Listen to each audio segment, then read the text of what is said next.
Привет, друзья! Сегодня я разберу новости, которые вызывают много вопросов. Почему Зеленский выбрал для Трампа необычный подарок с военной историей? Зачем сразу несколько стран обсуждают возможность отправки военных в зону конфликта? И какие новые переговоры на высшем уровне могут изменить расстановку сил в Европе? Но это только начало. Я также расскажу о громком деле в Германии против бывшего министра транспорта, о критике легендарных слов Меркель «Мы справимся», о тревожном отчете по ядерным отходам и даже о необычных контейнерах для пиццы. Будет и про Евровидение, и про новую услугу DHL, которая может изменить привычку миллионов немцев. Все эти истории связаны между собой и показывают, в каком направлении движется Европа. Поэтому смотрите внимательно до конца, а чтобы не пропустить самые важные новости, подпишитесь прямо сейчас.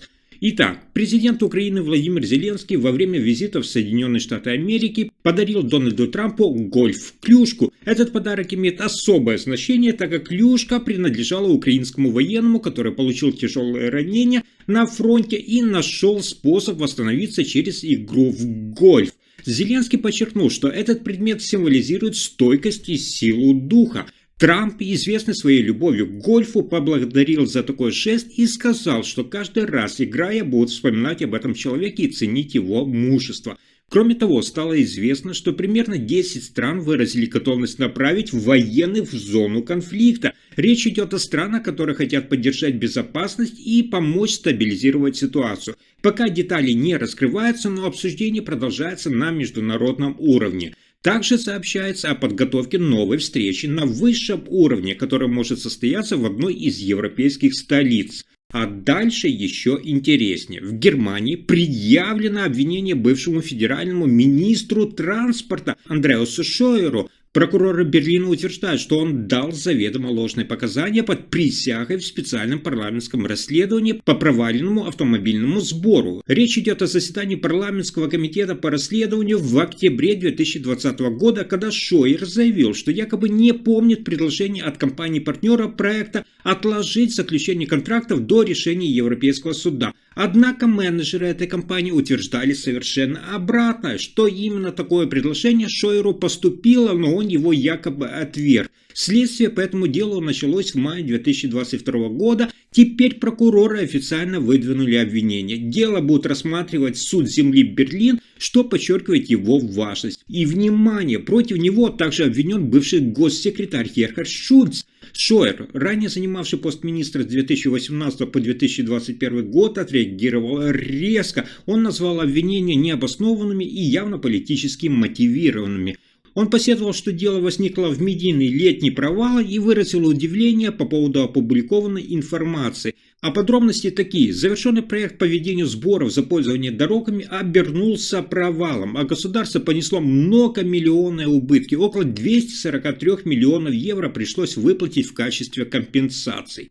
А теперь новости Германии об обещании политиков. 10 лет назад, вы помните, в августе 2015 года тогдашний политический лидер, канцлер Ангела Меркель произнесла слова «Мы справимся». Сегодня исследования показывают, большинство граждан смотрит на этот призыв критично. По данным опроса, лишь около каждого пятого считает, что призыв был уместным. Преимущественно эту точку зрения разделяют избиратели зеленых и левых партий. Сторонники более консервативных или правых настроены напротив. Они чаще оценивают эти слова как ошибку. Избиратели средней политической тяжести разделились. Одни считают фразу оправданной, другие слишком наивной.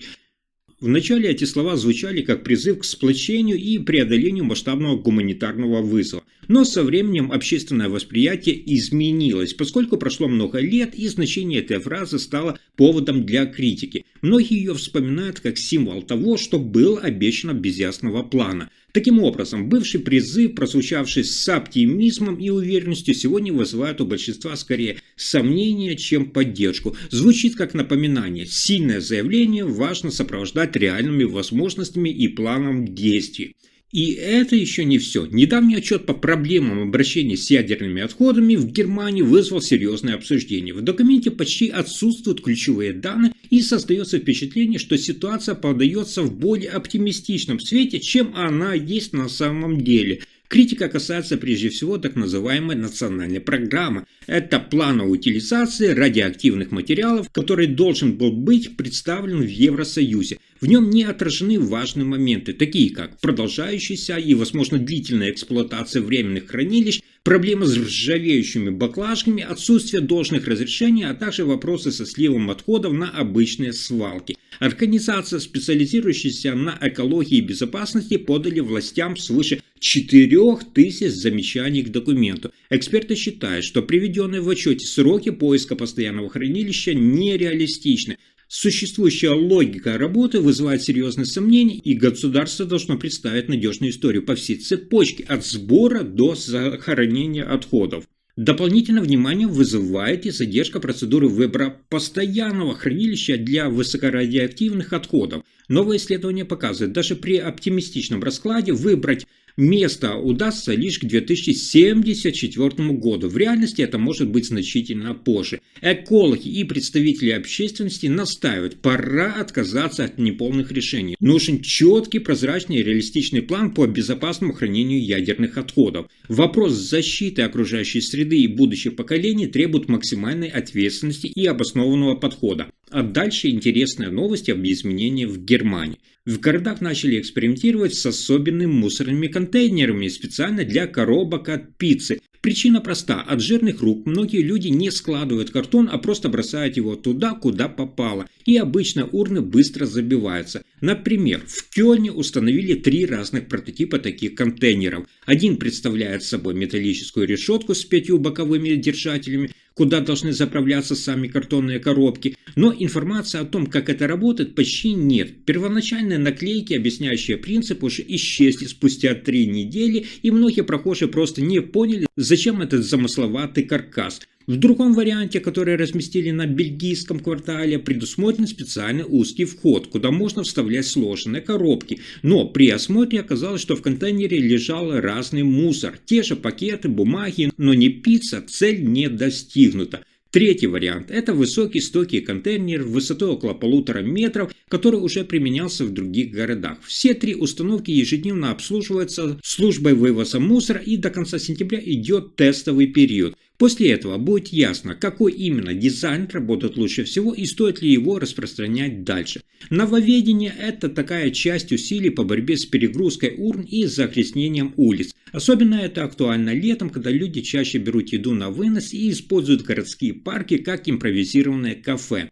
А теперь творческие новости. Победитель песенного конкурса Евровидения 2025 года, молодой исполнитель Gigi, принес Австрии 3-ю победу в истории, и теперь конкурс Евровидения возвращается в Вену. Организатор, национальный вещатель ОРФ, объявил, что конкурс 2026 года пройдет в венской арене Винерстадтхалл.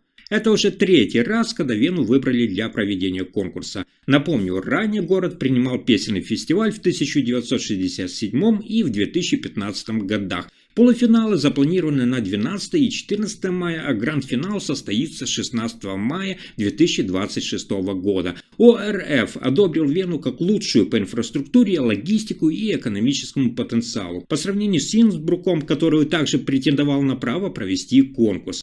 Мэр Вены Майкл Людвиг с восторгом отреагировал. Он убежден, что в мае 2026 года Венский атмосферный конкурс станет ярким событием и гордится тем, что город снова представляет страну на мировой музыкальной сцене. И теперь важные новости Германии. 7 июля DHL – это международная компания, специализирующаяся на экспресс-доставке грузов и документов, запустила в тестовом режиме новую услугу. Теперь забирать посылки из автоматических пунктов выдачи, так называемых Pack Station, можно даже без регистрации в системе компании. Раньше для этого был необходим аккаунт и мобильное приложение, что многие считали слишком сложным и отталкивающим. В течение года услуга будет распространяться постепенно. На данный момент ей могут воспользоваться клиенты около 20 интернет-магазинов. Если эксперимент окажется успешным, список продавцов будет расширен.